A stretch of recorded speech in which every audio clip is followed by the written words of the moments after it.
राधे राधे दोस्तों। तो आज सुनते हैं प्रेमानंद महाराज जी से बहुत ही अच्छी सीख कि अगर हमारे साथ कोई बुरा करे, हमें जीवन में अकेला छोड़ दे, उदास छोड़ दे, तो हमें उदास नहीं होना चाहिए बल्कि और मतलब खुश रहना चाहिए। इसके बारे कभी में भी बाबा इन प्रेमानंद जी भोगों क्या की कहते हैं, हानि हो आइए जाने पर सुनते मुख हैं। म्लान करके उदास निराश राधे राधे मत हो, राधे राधे राधे राधे क्योंकि ये राधे कोई राधे लाभ राधे नहीं था राधे जिसे राधे तुम राधे हानि राधे मान रहे हो राधे कि वो राधे वस्तु राधे नष्ट हो राधे गई, राधे राधे धन राधे नष्ट हो गया, राधे हमें राधे तो राधे सबने राधे छोड़ राधे दिया, राधे हमारा राधे तो राधे उपहास राधे करते, राधे कुछ राधे नहीं। राधे राधे राधे राधे राधे राधे ये राधे लाभ ही नहीं राधे था। राधे राधे। यदि नाम जप कर रहे हो तो भगवान तुम्हारे हैं, तो तुम्हें शोक कैसे आ सकता है? ना, यहाँ मना कर रहे, हृदय मुख म्लानि निकृद्धा निबुद्धि, अय बुद्धिहीन, किसी भी हानि में तो उदास मत हो। ये कोई हानि है? तो बोले हानि फिर किसे कहते हैं? बोले हानि हरिवंश के नाम अंतर परे। अगर आप राधा राधा जप रहे हो, कृष्ण कृष्ण जप रहे हो, श्री हरिवंश राधा वल्लभ श्री हरिवंश, कोई भी हानि हो गई, उदास होने की जरूरत नहीं है। मेरे स्वामी ने एक सेकंड में पलक झपकते अनंत ब्रह्मांड रच दिए। वो जब जैसा चाहेंगे कर देंगे, जोई जोई प्यारो करे, सोई मोई भावे। मुझे निराश या मुख म्लान करने की जरूरत नहीं। देह स्त्री वित्र पुत्रादिशु नहीं, बहुत पवित्र बात करे।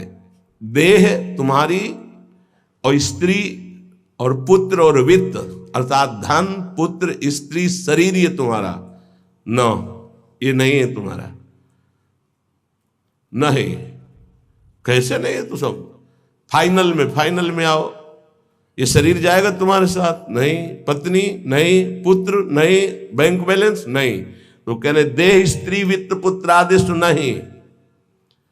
इसलिए ममधीर मित्र बुद्धि, अपनी बुद्धि को बचाओ, इनसे ममता ना होने पावे, इनमें भगवत भाव करो। स्वशत्रुष पीड़ायाम समन्तात, कोई कितनी भी पीड़ा दे उससे दुश्मनी ना होने पावे। क्यों? क्योंकि मुझे भगवत प्राप्ति करनी है ना। और भगवत प्राप्ति उसी को होती विश्व में जिसका एक भी दुश्मन नहीं होता। ध्यान दो, ये जन्म बहुत दुर्लभ है। कितना एक एक बात को एकदम अलग अलग करके बता रहे हैं। तुम्हारे पास धन है, स्त्री है, पुत्र है, मकान है, बड़े मित्र हैं, फाइनल में तुम्हारे पास कुछ नहीं है। राधा राधा नाम जप करो, है, अब तुम्हारे पास है, नाम जप है। साधु संग, हाँ ये तुम्हारे पास है। वाणी गायन, हाँ ये ठीक है। दूसरों की परोपकार भरी सेवा, हाँ है तुम्हारे पास संपत्ति है, ये जाएगी आपके साथ। मम धी माने बुद्धि, मम माने मेरा। इनको कभी मेरे भाव से स्वीकार मत करो कि मेरी पत्नी, मेरा पुत्र, मेरा धन, मेरा मकान। तुम्हारा शरीर भी तुम्हारा नहीं है, ये छूट जाएंगे यही। तो क्या भाव करें इनसे? भगवत भाव। इनमें जो पावर है वो सब में भगवान बैठे हैं, ऐसा भाव करोगे तो ये भाव तुम्हारा उद्धार कर देगा, संसार में फंसने नहीं देगा। और स्वशत्रु पीड़ायाम समन्तात, शत्रु भाव रखकर कोई हमसे कितनी भी हमें पीड़ा दे, हमको उससे शत्रु भाव नहीं होने देना, क्योंकि मुझे भगवत प्राप्ति करनी है। अगर एक से भी शत्रु भाव हो गया तो भगवत प्राप्ति में बाधा पड़ जाएगी। ये पक्की बात सो। अगर कोई तुमसे दुश्मनी करता है, यद्यपि बहुत कठिन है कि वो सामने से कटु वचन बोले, हम हाथ जोड़ के निकलना पड़ेगा, क्योंकि तुम्हें महान पद में जाना है, तो हाथ जोड़ना पड़ेगा तुम्हें। फिर और बड़े बड़े पद, और ये तो परम पद है, इसमें पूरे विश्व का वोट चाहिए। हरिवंश नाम लीन जे अजात शत्रुते सदा, प्रपंच दंभ आदि दे तहां कछु न पेखे। सेवक जी महाराज कह रहे हैं, अगर भगवत प्राप्ति करनी है तो पूरे विश्व में कोई भी एक शत्रु नहीं, शत्रु पैदा ही नहीं हुआ। अजात शत्रु भक्त होता है, उसका शत्रु ही नहीं, तो क्या उसकी दुश्मनी या कोई उससे द्वेष नहीं करता, कोई उसको गाली नहीं देता, कोई अपमान नहीं करता? नहीं होता, रोज होता है। पर उनमें भगवत भाव किया जाता, मेरे प्रभु क्यों वो तो ऐसी बात कर रहा है, ऐसी चेष्टा कर रहा है, ऐसे ऐसे नहीं। 100 रूप में प्रभु आकर के सैकड़ों रूप में प्रणाम करके सम्मान बढ़ा रहे, तो 2-4 रूप में आकर उसका बैलेंस ठीक कर रहे हैं। बड़े कृपालु हैं। अगर आपको गुस्सा आ गया तो आपने प्रणाम का भोग स्वीकार किया है, तो फिर आपका परमार्थ रुक जाएगा। क्या बात है, कितना सुंदर भजन है, कितना इनका यश है, कितनी कीर्ति। एक तो ये हुआ, और दूसरा ये हुआ गाली गलौज अपमान, ऐसी मुद्राएं जो क्रोध भरी, जो द्वेष भरी। तो ये ना जाए कि गाली गलौज करने लगे, लड़ने लगे, आपका परमार्थ रुक जाएगा। वो चाहते ही हैं माया के पार्षद कि आप थोड़ा बोलिए, आप थोड़ा लड़िए उनसे। नहीं लड़ना, क्या करना है, और हाथ जोड़ के सर झुका के निकलना है। कल कुछ प्रेमी जन आए हुए थे संत विष्णु, तो उन्होंने कहा कि यदि हमारे गुरु को कोई निंदा करता है तो फिर हम उसके साथ क्या व्यवहार करें। आप कहते सब में भगवत भाव करो, क्या उसमें भी भगवत भाव करें? तो देखो ईमानदारी से देखो तो क्या उसमें भगवान नहीं है क्या? आप ना तो नहीं कर सकते ना। जब सर्वम खलमिदम ब्रह्म, जब वासुदेवा सर्वम, तो उसमें भी तो है। हमको क्या करना है, पहले उसमें भगवत भाव करना, अपने को सोचना है कि मेरी गुरु निष्ठा की यहाँ परीक्षा ली जा रही, मेरे गुरुदेव की अवहेलना और निंदात्मक वचन बोल करके भगवान मेरी गुरु निष्ठा की परीक्षा ले रहे हैं। जैसे पार्वती जी के पास सप्तऋषियों को भेजा था, ऐसे मेरे पास इस निंदक को भेजा है।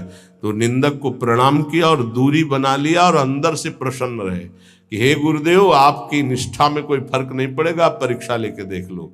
वो गुरुदेव का भेजा हुआ परीक्षक है हमारा, वो गुरुदेव का निंदक नहीं है। जैसे सप्तऋषियों को महादेव जी ने भेजा पार्वती जी के पास, अरे मुंडों की माला धारण करते हैं, चिता की भस्म लगाते हो, इसके लिए तुम तपस्या कर रहे हो? ना उनके घर है ना द्वार है, बरगद के पेड़ के नीचे रहते हैं, अरे उदासीन रहते हैं। ऐसे दूल्हे की क्या जरूरत? दूल्हा दिलाए हम वैकुंठनाथ, जहाँ बड़े बड़े पार्षद भगवान की सेवा में लगे हुए, लक्ष्मी जी चरण चाप रही। पार्वती जी को गुस्सा आया था क्या? नहीं, उन्होंने कहा कि आप बढ़िया उपदेश कर रहे हैं, माना कि महादेव अवगुण भवन, माना आपकी बात, विष्णु सकल गुण खान, ये भी माना, लेकिन जाकर मन जैसन रमे ते ही सन। हमने तो वर्ण कर लिया है भगवान शिव को, कोटि जन्म लगर हमारी बरों शंभुनता रहो को। क्या निष्ठा माता जी ने प्रकट की। मैंने तो वर्ण, आप जो कह रहे हो ठीक है, ऐसे ही होना चाहिए गुरु निष्ठा कि आप जो कह रहे हो आपकी बुद्धि, मेरे तो परब्रह्म है अंदर, उससे बोलना नहीं, अंदर मेरे तो परब्रह्म परमात्मा है। फिर हम ना उसकी बात सुनते हैं, ना उसकी तरफ देखते हैं, ना उससे द्वेष करते हैं। स्वाशत्रुष पीड़ायाम समन्तात सुखमती रमितानंद वृंदावनेस्तु। मैं सर्वदा सुख मगन रहूंगा, किसी से द्वेष नहीं करूंगा, किसी से अपनापन नहीं करूंगा, और वृंदावन का आश्रय लेकर प्रिया प्रीतम के प्रेम में मगन रहूंगा। जिसे प्रेम प्राप्ति करनी है, जो श्रीपाद प्रबोधानंद जी कह रहे हैं, एक बहुत बड़े महापुरुष कह रहे हैं कि नंबर 1, ये इस बात सहने के लिए निरंतर नाम जप चाहिए। जो अभी तक आपने सुना, मोक्ष कड़ुआ लगने लगे, समस्त इंद्रियों भोग नरक के समान लगने लगे, समस्त भोगों में विष दिखाई देने लगे कि ये तो पूरे तीनों शरीरों को नष्ट करने वाला है, गंदा करने वाला है, और हृदय से हमारे कि इंद्रियों का जो विलास है ये तो नरक तुल्य है, लेकिन सिद्धियां भी ये माया का जाल है। नहीं चाहिए मुझे कोई सिद्धि, मुझे भगवत प्रेम चाहिए। भगवत प्रेम प्राप्त करने के लिए समस्त संसार की स्त्री शरीरों में जगदम्बा बुद्धि होना अनिवार्य है, और समस्त स्थिर और चेतन जड़ चेतन में भगवत बुद्धि होना अनिवार्य है। अपना शरीर, अपनी पत्नी, अपना पुत्र, अपना धन, अपना मकान, ये अपना नहीं है, अंतिम में छूट जाएगा। ये वैराग्य बुद्धि होना अनिवार्य है। फिर भगवत भाव का प्रादुर्भाव तभी होता है जब पूरे संसार में किसी से भी हमारी दुश्मनी ना हो। अब ये सब कैसे होगा? तो बोले नंबर 1, निरंतर जो नाम जप करता हुआ मालिक से प्रार्थना करता रहता है। मालिक कौन? अपने इष्ट से, कि हे प्रभु मुझे ऐसी सामर्थ्य दो कि कोई भी विषय मुझे परास्त न कर पावे और पूरे संसार में मेरा किसी से भी द्वेष न हो। अद्वेष्टा सर्वभूतानाम, गीता जी भी कह रही, अद्वेष्टा सर्वभूतानाम, किसी भी भूत प्राणी के प्रति हमारा द्वेष दोष भाव ना हो। पहला, निरंतर नाम जप और प्रभु से प्रार्थना। इसमें लिखा है मालिक से प्रार्थना, अपने स्वामी श्री हरि से, इष्ट से प्रार्थना कि मुझे ऐसी सामर्थ, प्रार्थना में बहुत सामर्थ्य है। अरे बहुत सावधानी की जरूरत है। किसी के प्रति जरा सा भी दोष चिंतन, जो भजन जिनका एक तार चलता है, बड़ी बाधा खड़ी हो जाती है। श्री रूप गोस्वामी जी लीला चिंतन कर रहे हैं, उसमें दिखाई दिया कि प्रियाजू पुष्प चयन कर रहे, ये पुष्प तो लालजू गोदी में उठा लिए, प्रियाजू ऐसे पुष्प का गुच्छा ले रहे, एक हाथ से डाल पकड़े हुए। लालजू ने देखा कि सुरक्षित डाल पकड़े प्रियाजू नजदीक की छोटी कुंज में, तो छोड़ दिया, तो प्रियाजू ऐसे और लालजू आनंदित हो रहे हैं। तो पूज्य श्री रूप गोस्वामी को भी हंसी आ गई कि लालजू को ऐसा विनोद सूझा। इस समय अत्यंत सुकुमार प्रियाजू डरप रही हैं। फिर लालजू ने अपनी गोद में ले लिया, फिर उनका शमन हुआ। जिस समय वो हंस रहे थे उस समय एक संत जा रहे थे जो लंगड़ा के चलते थे ऐसे ऐसे, और वो ऐसे अर्ध निमीलित नेत्रों में ऐसे हंस रहे थे ऐसे। उनको दृष्टि गई कि अरे भगवान ने मुझे लंगड़ा बनाया है तो हंस रहे हैं, हम तो समझ रहे थे बहुत बड़े महापुरुष हैं और ये हमारी हंसी कर रहे हैं, ऐसा कैसे हो सकता है। हाँ ना, हमारा प्रारब्ध भोग है ना, हमारा पैर ऐसा है इसलिए हंसी का पात्र में। बड़े अंदर से दुखी हो गए, चले गए, लीला बंद हो गई उनकी। अब आप बताओ, उन्होंने सोचा नहीं, देखा नहीं, वो तो प्रिया प्रीतम को देख रहे थे। बड़े विकल हुए जब लीला बंद हो गई, तो फिर पूज्य श्री सनातन गोस्वामी से चर्चा की, क्योंकि दोनों महापुरुष की हमारी लीला बंद हो गई, तो उनका एक ही उपाय वैष्णव अपराध बन गया।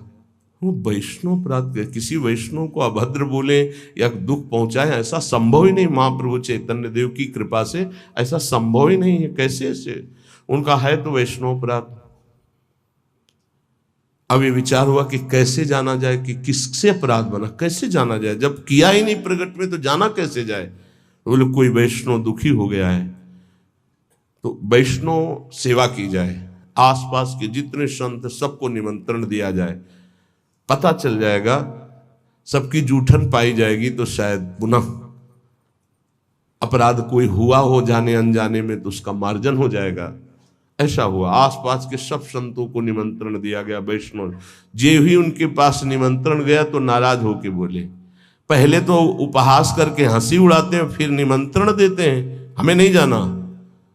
तुरंत सूचना आई कि वो नाराज है। अरे तुरंत गए पूज्य श्री रूप गोस्वामी जी और कहा, प्रभु कब हमने आपका उपहास किया।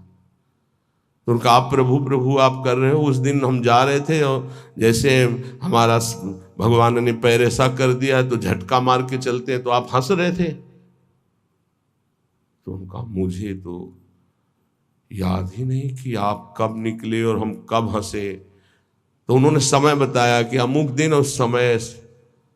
अच्छा, तो उनका प्रभु ऐसे बतानी नहीं चाहिए पर आप नाराज हैं इसलिए बता रहा हूं।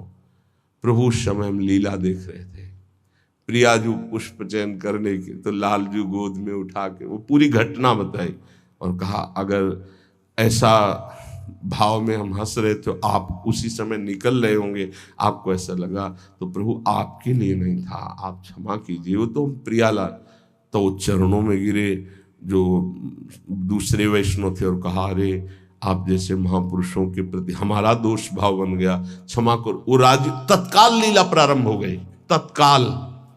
अब आप विचार करो, जब दोष नहीं है वैष्णव दुखी हो गए तो लीला रुक गई। फिर अगर केवल स्वीकृति की हाँ ये गलत है, वो गलत कर रहे तो भी हाँ गलत है नहीं, और भगवान की लीला भगवान जाने। नहीं आप बताओ कि ये गलत है कि सही, नहीं तो हम कोई जज है क्या।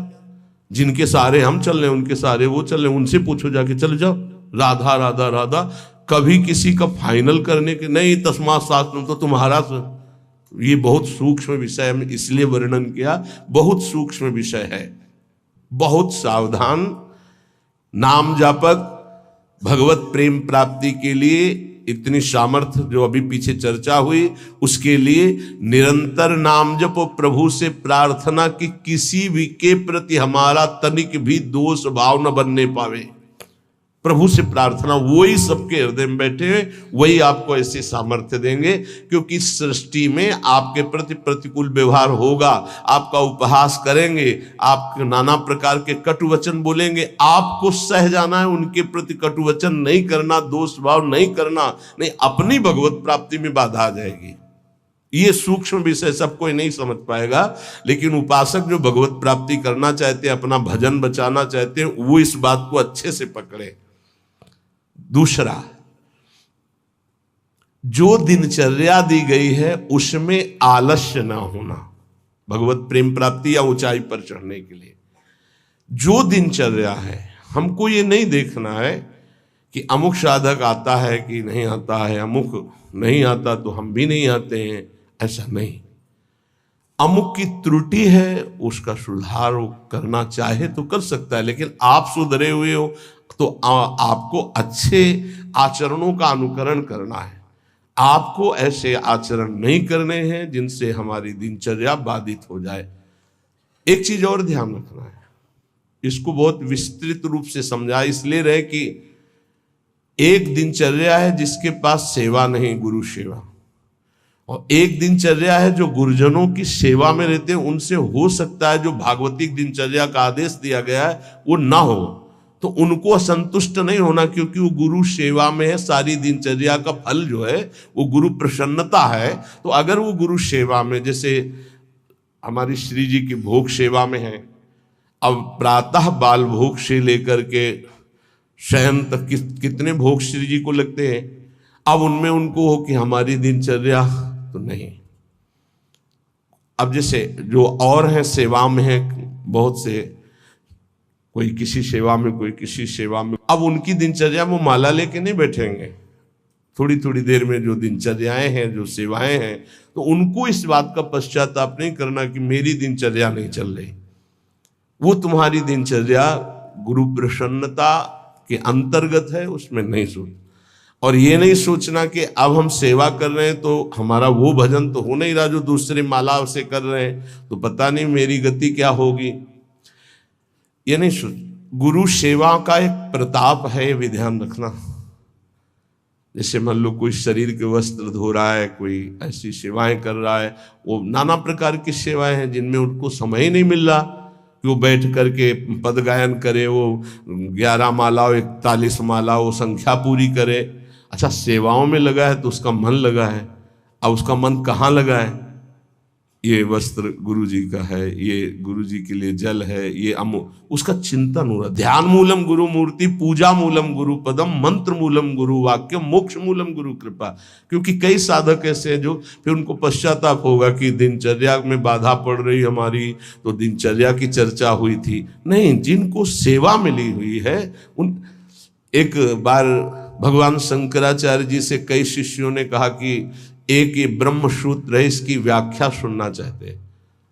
तो उनकी शरीर सेवा में स्नान के बाद जो वस्त्र लंगोटी आदि प्रक्षालन करना है, वो त्रोटकाचार्य जी रहते थे। तो उन्होंने कहा त्रोटक को आ जाने दिए। तो उन्होंने कहा प्रभु वो तो कभी व्याकरण नहीं पढ़े, कभी शास्त्र, जब गायन स्वाध्याय होता है तो कभी बैठते नहीं हो, तो शरीर सेवा में ही लगे रहते। मतलब ज्ञान की चर्चा थी ना, तो शरीर को, गुरु के शरीर को वो साधारण शरीर समझ रहे थे।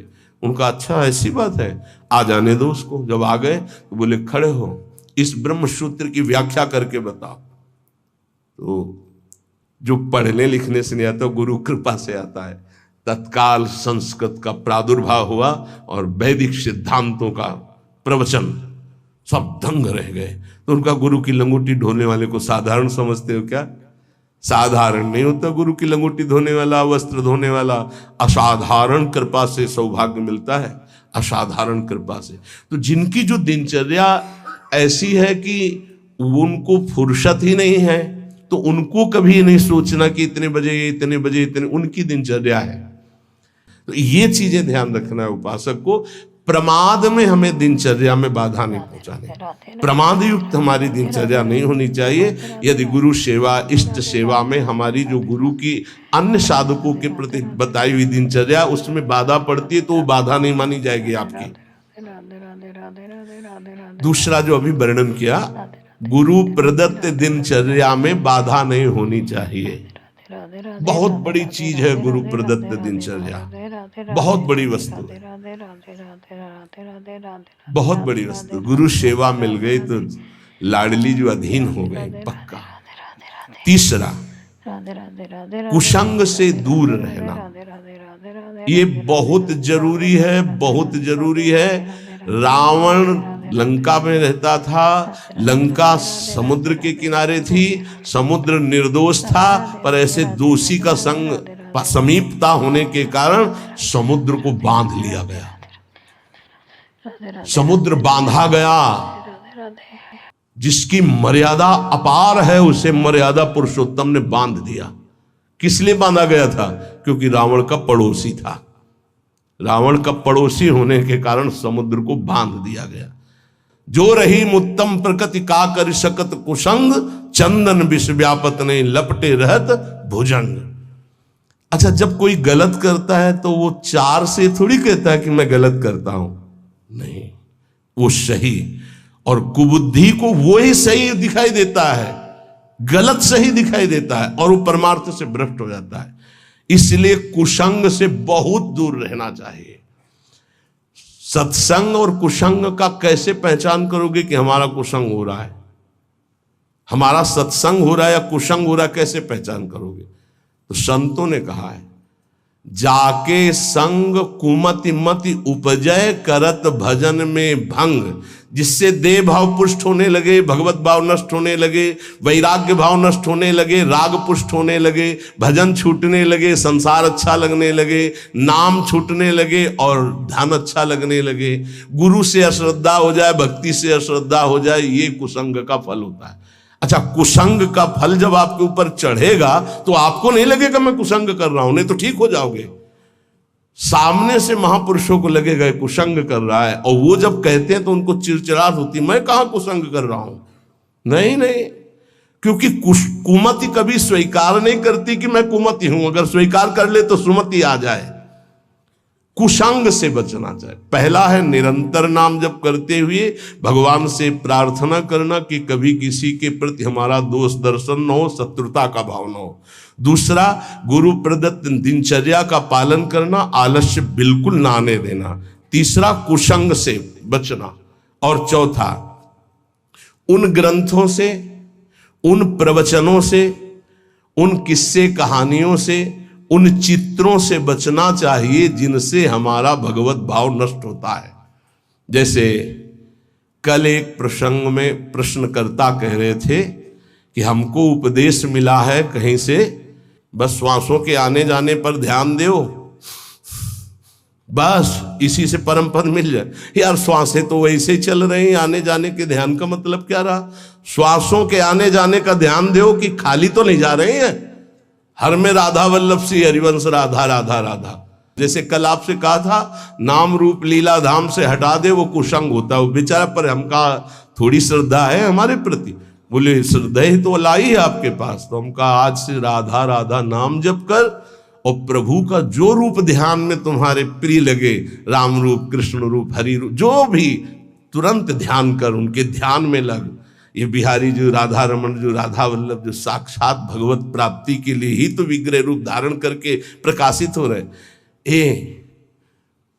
कभी कभी जिसे हम सत्संग समझते हैं वो कुसंग बन जाता है। इसको ध्यान से सुनना। इसीलिए रोज सत्संग में घुमा के आ जाती है बात कि इष्ट मिले और मन मिले, मिले भजन रस रीति।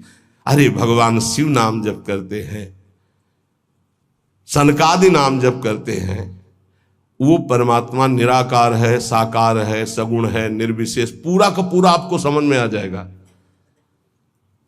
फिर उनको समझाया कि गुरुदेव साकार है कि निराकार, जो उपदेश किए थे। बोले साकार है। प्रणाम करते हो? हाँ। माला पहनाते हो? हाँ। तो गुरुदेव की पूजा हुई कि नहीं? बोले हाँ हुई। तो उनका गुरुदेव मूर्त है कि अमूर्त? बोले मूर्त। तो उनका मूर्ति पूजा हुई कि नहीं? बोले हाँ हुई। तो हमको फिर काहे परेशान हो? समझे में नहीं आता है। अरे भाई, बहुत संभल के शास्त्रों में जो लिखा उसको समझना के लिए बहुत पवित्र बुद्धि चाहिए। परमात्मा निराकार भी है। कैसे निराकार है? देखो, आकार खंबे का इसमें है कि नहीं? और जब भावना किया प्रहलाद जी ने कि है, तो निकल पड़ा ना नरसिंह रूप में, तो है ना साकार। वो निराकार रूप से सब जगह है, पुकारो तो साकार रूप होकर अभी दिखाई दे। वो साकार भी है और निराकार भी है। यहां जल है, इस वायुमंडल में जल है। देखो बोला कहां गीला हुआ। और एक मशीन है, जो उसको ऑन करके रखो तो एक कमरे में 3.5 लीटर 4 लीटर पानी 4-5 घंटे में निकल जाता है। और कमरे में कहीं बूंद नहीं है। वाष्प मतलब जल है, वाणी है। वाणी का मतलब आकाश शब्द है, वायु है, अग्नि तत्व है, इन सब कुछ विराजमान है।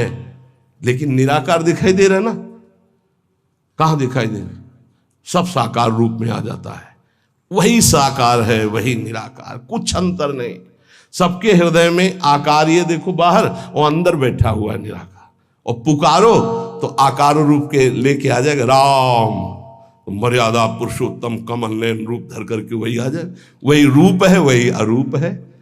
कोई अंतर नहीं। सब ज्ञान हो जाता है नाम जप से, सब ज्ञान। पर बचो ऐसे उपदेश से जिससे भजन ही न हो पावे। ऐसी ग्रंथ हैं ऐसे, जैसे भगवान श्री कृष्णचंद्र जी ने गीता जो लिखी है, आप भगवान की वाणी को अपने भावना के अनुसार समझ लिए, लेकिन संपूर्णतया तो भगवान ही समझावे तो समझ पाओगे ना। सोई जाने जे देव जनाई। निंदा स्तुति के विषय नहीं है, पर यह बात है कि पूज्य श्री स्वामी राम सुखदास जी महाराज इतनी सरल भाषा में गीता जी का स्वरूप प्रकाशित किया कि मुझे लगता है कि अपने जैसे मंद बुद्धि वालों को भी भगवान की दिव्य वाणी समझ में आए। स्वामी जी का अवतार इसी बात के लिए हुआ था, गीता जी के लिए, श्री स्वामी राम सुखदास जी, कि साधारण से साधारण आदमी गीता के गूढ़ शब्द को, राष्ट्र को जान जाए। इतना बड़ा विस्तार से अमृत दे दिया गीता जी के भाव का। और ज्ञानदेव जी महाराज, एकनाथ जी महाराज, आद्य गुरु भगवान शंकराचार्य, जो बहुत से बड़े बड़े महापुरुषों ने गीता जी की टीका, हमें लगता है वो इन महापुरुषों की टीका के बाद अब हमको और कौन सा ज्ञान जानना बाकी रहेगा। एक बार एक सेवकवाणी श्री दामोदर दास सेवक जी की, नए नए हम थे तो हमको किसी ने दिया था कि पढ़ना। महाराज जी को हमारा ये काम था, गुरु जी से जांच करवाए बिना हम किसी, क्योंकि पता है कि जिस विषय के हमें तो हमारे प्रमाण लगे, तो उनका महाराज जी वाणी जी प्राप्त हुई, वो किसी और। महाराज जी ने जो देखा ऐसे वाणी ली, किसी की भी लिखी हुई ऐसे लो, और तुरंत ऐसे फूल में लपेटा, बोले जाओ यमुना जी पधरा के आओ। और फिर ये वाणी आजीवन के लिए वो बस्ता में बंदी, लेकिन ये टीका जो लिखी हुई है ये पास गुरुदेव से, इसीलिए हम जितने भी साधक अपने, हमारे गुरुदेव ने जो पास किया है अर्थ, ये पूज्य श्री आचार्य चरण का। बस कोई भी हो, गुरु से जो पास, बस वही। तो ये ध्यान रखना कि महापुरुषों ने जो टीका की है वो ऐसे अर्थ नहीं लिखा है। गुरुजनों की दृष्टि बहुत पैनी होती है, अपने बच्चे को कैसे बचाते हैं। ये उन ग्रंथों का अर्थ नहीं पढ़ना, जिनको ब्रह्म प्राप्त, भगवत प्रेम प्राप्त महापुरुष प्रमाणित नहीं करते, उन ग्रंथों को नहीं पढ़ना बहुत ही भटकाव है। आपको सच्ची बता दें, वाणी जी को अपने अनुकूल करके अर्थ किया जाता है। वो महापुरुष जो क्षमता को प्राप्त है, चाहे गीता हो, चाहे भागवत हो, हमारा किसी से अपनेपन वाला बात की बात नहीं कह रहा हूं। आज तक पूज्य श्री हनुमान प्रसाद पोद्दार जी महाराज के संपादन के किए हुए वाणी ग्रंथ में एक शब्द पर कभी संशय नहीं हुआ। आज तक पूज्यपाद उड़िया बाबा के उपदेश में कभी एक शब्द पर संशय नहीं हुआ। पूज्य श्री स्वामी राम सुखदास जी महाराज के एक शब्द पर संशय नहीं हुआ। जैसे पूज्य स्वामी जी का एक छोटी सी पत्रिका निकली थी ग्रंथ में, गुरु के बिना मुक्ति। स्वामी जी ने जो कहा उसके अंतर की बात समझ लो। स्वामी जी ने के पास इतनी शिकायतें पहुंची, रोना धोना और बड़ा विचित्र कोटि का उस समय जिनके प्रति शिकायत हुई थी। तब स्वामी जी ने सभा में कहा था कि तुम जो सुन रहे हो, ये जगत गुरु श्री कृष्ण की वाणी सुन रहे हो, इसको मानो, इसी से तुम्हें परम पद मिल जाएगा। ऐसे बनाने की जरूरत नहीं है जहां ऐसे शिकायतें आ रही हैं। स्वामी जी किस लक्ष्य को लेके बोले थे? स्वामी जी किसी संप्रदायवाद को नहीं काटे, स्वामी जी किसी गुरु परंपरा को नहीं काटे। स्वामी जी के शब्द थे उस बनावटीपन के लिए, जो बनावटीपन से ठगा जा रहा है, लोगों के जो चित्तों की श्रद्धाओं का मर्दन किया जा रहा था। जब स्वामी जी के पास शिकायतें पहुंची तब स्वामी जी ने वो बात कही कि ये जगत गुरु की वाणी है गीता जी, इसको सुनो, स्वीकार करो, जाओ, परम कल्याण ना हो जाए तो बताना। गुरु के बिना मुक्ति, गुरु बनाने की जरूरत नहीं, वचन सुनो, मानो और जाओ। कोई एक शब्द में उसको घसीटो मत इधर उधर, सीधे जिस प्रसंग से महापुरुष बोले उस बात को समझना। तो हमको ऐसे ग्रंथ नहीं पढ़ने, ऐसी किताबें, ऐसे शास्त्रों की व्याख्या, ऐसे किस्सा कहानियां, ऐसे दृश्य, ऐसे चित्र, ये सब ना देखे जो भजन में बहुत बाधक है। पांचवा, किसी भी बहाने से जिसमें महिलाएं नृत्य करती हो वो दृश्य न देखिए। भले कीर्तन हो रहा है, भजे भजन हो रहा है, लेकिन जिसमें माताएं बहनें नृत्य कर रही, बैरागी को देखने की जरूरत नहीं है। फिर और नौटंकी तमाशा और सीरियल और वेब सीरीज इनकी तो जरूरत नहीं है, बिल्कुल नहीं। कि खाली समय है, हम बड़ा मोबाइल है स्मार्ट, चाहे जितने स्मार्ट बनो, माया से ज्यादा स्मार्ट नहीं हो। वैसी स्मार्ट गिरी में फंसा देगी तुम्हें, ये सारी स्मार्ट गिरी चली जाएगी। बहुत होश में। चेटक, नाटक, नाच, तमाशा, ये सब परमार्थ के लिए बहुत हानिकारक है। किसी बाहरी साधक से पूछा कि मोबाइल में आप, बोले बस गेम खेल लेते हैं। अरे यार, गेम खेलना है तो नाम का गेम खेलो, मंत्र का गेम खेलो, हाँ, वाणी जी का पूरा गेम खेलो। क्या शुरू करो उल्टा चतुरासी जी, आज वह देखिए तो प्यारी रंग भरी, छाण दे माननी मान मन धरी, वो नागरता की उल्टा गेम खेलो। अभी देखो आंसू आने लगेंगे तो ये गेम खेलोगे। अगला सूत्र, प्रेम प्राप्ति के, अपनी निरख परख स्वयं करते हुए गुरुदेव से जांच करा ले। अपनी अंतर की वृत्तियों को देख ले, जहां को संशय लगे तो जांच करवा ले कि ये वृत्ति सही है या गलत। जैसे बाहरी लोग आके कराते हैं, अब सबे खड़े ना हो जाए वहां जाके कि एकांतिक तुम वहीं से होने लगे। रोज सत्संग में यही तो जांच परख होती कि आप अपनी जांच कर लो। नहीं तो एक बार कहा कि अपनी दिनचर्या बना के आओ तो इतने कागज आ गए, हम कब तक हम इनको देखेंगे।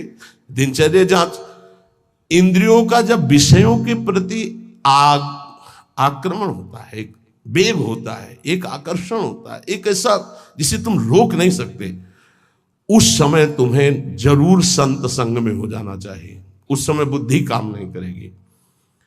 और जिस समय तुम्हारा केवल बुरा चिंतन बन रहा है, ये उस समय की बात है कि आक्रमण हो चुका है, अब तुम बच नहीं सकते। अब इसको संत संग से मिटाओ तुरंत, तुम अकेले नहीं मिटा पाओगे। और अगला जो है वो कह रहे हैं, जब तुम्हारा चिंतन गलत हो रहा तो नोच के फेंक दो, मिटा दो उस चिंतन को जो गंदा हो रहा है, नहीं तो आगे फिर वही दशा आ जाएगी। एकांत में इंद्रियां और मन साधक के ऊपर शासन करते हैं। उस समय साधक को अपनी इंद्रिय और मन की रखवारी करना है बस। इसलिए एकांत में भजन बहुत जरूरी है। 10वां, जैसे परीक्षार्थी परीक्षा की तैयारी करता है ऐसे परमार्थी द्वंद्वों की तैयारी कर ले। मान अपमान, निंदा स्तुति, लाभ हानि, सुख दुख, ये आने वाले हैं, तुम्हें समान रहना है, तैयारी करो परीक्षा की। और ये परीक्षा जब होती तब आप समझ नहीं पाते कि आपकी परीक्षा हो रही, और समझने नहीं दिया जाएगा परीक्षा हो रही। कम से कम परीक्षा में तो बताया जाता है कि कल से पेपर शुरू है, सावधान, तैयारी कर लियो। अपने यहां परीक्षा बताई ही नहीं जाती, बाहर निकले से शुरू हो गई परीक्षा। अब तुम्हारे दिमाग में नहीं कि परीक्षा है, तो तुम उससे लड़ पड़े, फेल हो गए, नंबर कट गए। बिल्कुल हर समय कभी भी कहीं भी परीक्षा हो रही। ये बहुत बड़े महापुरुष हैं, कह रहे हैं कि जैसे परीक्षार्थी को अपनी परीक्षा की तैयारी करनी होती है, ऐसे परमार्थी को अपनी परीक्षा की तैयारी करनी। क्या? स्तुति, निंदा, मान अपमान, लाभ हानि, शत्रुता, मित्र, ये द्वंद्व आएंगे, आपको उत्तर देना इनका, तभी आपकी द्वंद्वातीत अवस्था आएगी। तैयार रहो, रोने की जरूरत नहीं, उसने हमको ऐसा कह दिया, उसने ऐसा किया, उसने। तैयार रहो, परीक्षा हो रही। पर उस समय याद नहीं रहता कि परीक्षा हो रही, और जिसको याद रहता है बच के निकल जाता है। बड़े बड़े महापुरुषों को ये परीक्षा देनी पड़ती है, बड़े बड़े महापुरुषों को, ये मत समझो। हाँ, ये द्वंद्व आएंगे, आपको इनकी परीक्षा देनी, परमार्थी हो। और 11वां, इतना भजन कर लो कि तुम्हारे हृदय में मौत का डर खत्म हो जाए, मृत्यु का डर खत्म हो जाए। 2 प्रकार का डर होता है, एक विचार डर होता है और एक होता है सहज डर। सहज डर सबको होता है। सहज डर जैसे अपने लोग सत्संग में एकदम कोई चीख दे, एकदम ऐसे हो, इसे सहज डर कहते हैं। ये बड़े बड़े ज्ञानियों को, जीवन मुक्तों को भी होता है, पक्का होता है। जैसे अभी कोई कीक एकदम निकले तो एकदम ऐसे हो जाएंगे, अरे सुरक्षित हो, कोई ऐसा नहीं। पर ये सहज डर है। और एक होता है विचार डर। भक्तों में, ज्ञानी महापुरुषों में विचार डर नहीं होता। यही बात जो यहां लिखी है, एक बार स्वामी मग्नानंद सरस्वती जी सेनपुर में बट वृक्ष के नीचे कर रहे थे, तो एक विरक्त महात्मा आए थे, ज्ञानी। तो उनका, स्वामी जी सहज डर कैसे हो सकता है? जब सहज स्वरूप में रहता है ज्ञानी, देह भाव में रहता है, नहीं तो सहज डर कैसे हो सकता है? हम आपकी बात नहीं मानते। विचार डर तो होता ही नहीं, लेकिन सहज डर भी नहीं होता। कोई संसारी आदमी वो देह भाव से ऊपर उठे। महात्मा को चौकी लगाओ, बड़े सिद्ध पुरुष थे, बड़े, देखो जो भगवत प्राप्त होते बड़े मस्त रहते हैं, बड़े मौजे, उनको किसी की परवाह नहीं होती। एक मस्ती, ऊंची चौकी में बैठा ला, तो उनका कह रहे, नहीं महाराज आप नीचे बैठे हैं। बोले, आप इतना सुंदर ज्ञान की बात कहे, आपको चौकी ना मिले, विराजो। बैठ गए चौकी। और उनको क्या पता कि सिद्ध महापुरुष लीला हो रही। तो जो इस शुरू के, तो जो गीध है या जैसे चील है, ये बड़े पक्षी होते हैं। तो एक चील ऐसे बैठा बरगद की सूखी डाल पे, वो खर खर खर ऐसे करती, जो ऐसे आए वो ऐसे हुए, चौकी के नीचे गिरे। चौकी ऐसे हुई, ऐसे गिरे। अरे भाई चौकी संभालो संभालो, बैठो बैठो महाराज। ये कौन सा डर था? बम तो नहीं गिरा है ना? अच्छा, डार गिर रही तो कोई बहुत बड़ी तो गिर नहीं हो, आप देहातीत महापुरुष, डर कौन सा था? हंस दिए उनका, अच्छा अच्छा अच्छा अच्छा, अच्छे तो थे ही। उनका अच्छा अच्छा, परीक्षा हो गई। बोले, इसे सहज डर कहते हैं, ये सबके ऊपर होता है। सहज डर सबको होता है, पक्का सहज डर। अचानक कोई आवाज हुई, सबको पता है, तो वो एकदम डर जाता है। वो डर नहीं है, वो सहज डर है। और एक है विचार डर। भक्त को विचार डर नहीं होता। तो कह रहे, इतना भजन करो कि मृत्यु का डर खत्म हो जाए। खत्म हो गया मृत्यु का डर, मरने से जो डरने का भय है वो खत्म हो जाए, तब जानो कि अब हमारा थोड़ा भजन रंग लाया है। सबसे पहले मृत्यु का भय खत्म हो। देख लो, परख लगाओ मृत्यु का डर कैसे। अगर आज शाम तक डॉक्टर कहे कैंसर हो गया तो कैसा लगेगा? मृत्यु पर अगर विजय प्राप्त करनी है तो मृत्यु को याद रखना पड़ेगा। ये बात ध्यान रखो। जिसने मृत्यु को याद किया वो भगवान से चित्त जोड़ा, और जिसने भगवान से चित्त जोड़ा वो मृत्यु पर विजय प्राप्त कर लिया। मृत्यु ऐसी लग रही है, अब उसका उदाहरण तो कुछ है नहीं, पर ऐसे बता रहे जैसे ब्याह की तैयारी होती तो कैसा होता है, हर दोस्त से हाथ मिलाता है हंसता हुआ, मैं मत फूला घूम रहा है, क्यों? क्योंकि उसका ब्याह होगा। लौकिक उदाहरण परमार्थ में फिट ही नहीं होता, पर वो कुछ फूलन जिसे कहते हैं, उत्साह जिसे कहते हैं, वो ऐसा कुछ समझो जैसे माँ के इकलौते बेटे का ब्याह तय हो गया और बारात की व्यवस्था बिल्कुल फिट तैयारी हो रही, उससे देखो नई साड़ी पहने मार फूली फूली जो घूमती है, नहीं घूमती? इससे असंख्य गुना सुख उस उपासक को होता है जिसको मृत्यु का डर खत्म हो जाता है भजन से।